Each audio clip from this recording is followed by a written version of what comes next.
बहुत समय पहले एक छोटे से गांव में अर्जुन नाम का लड़का रहता था। अर्जुन गरीब परिवार से था। उसके पिता किसान थे, पर उनकी खेती साल दर साल बर्बाद हो जाती थी। कभी बारिश नहीं होती तो कभी बाढ़ आ जाती। अर्जुन की माँ घर के कामों के साथ साथ दूसरों के घरों में भी काम करती थी। अर्जुन हमेशा सोचता, काश मैं अपने परिवार की मदद कर पाता। एक दिन अर्जुन खेत के किनारे उदास बैठा था।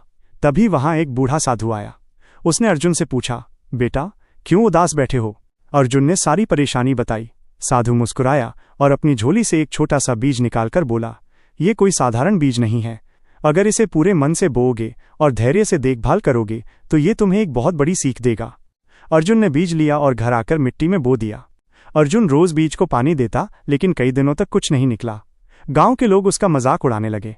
अरे मिट्टी में इतना पानी डालकर क्या मिलेगा, ये तो पागलपन है। अर्जुन चुप रहा। उसे साधु की बात याद थी, धैर्य रखो। कुछ हफ्तों बाद बीज से एक छोटी सी कली निकली। अर्जुन की आंखें चमक उठीं। उसने और मेहनत से पानी देना, घास निकालना और मिट्टी को संवारना शुरू कर दिया। धीरे धीरे पौधा बड़ा होता गया। अब लोग उसका मजाक उड़ाना छोड़कर हैरान होने लगे। एक साल बीत गया। पौधा एक विशाल पेड़ बन गया।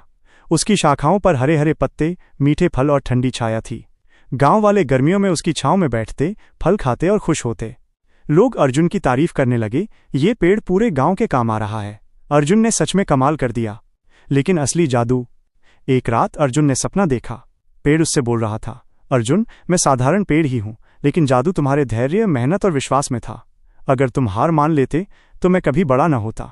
याद रखो, हर छोटा प्रयास समय के साथ एक बड़ा परिणाम लाता है। अर्जुन मुस्कुराते हुए उठ बैठा। अब उसे समझ आ गया था कि असली जादू बीज में नहीं, बल्कि इंसान के धैर्य और मेहनत में होता है। अगर वीडियो अच्छी लगी हो तो लाइक करें और चैनल को सब्सक्राइब करना न भूलें।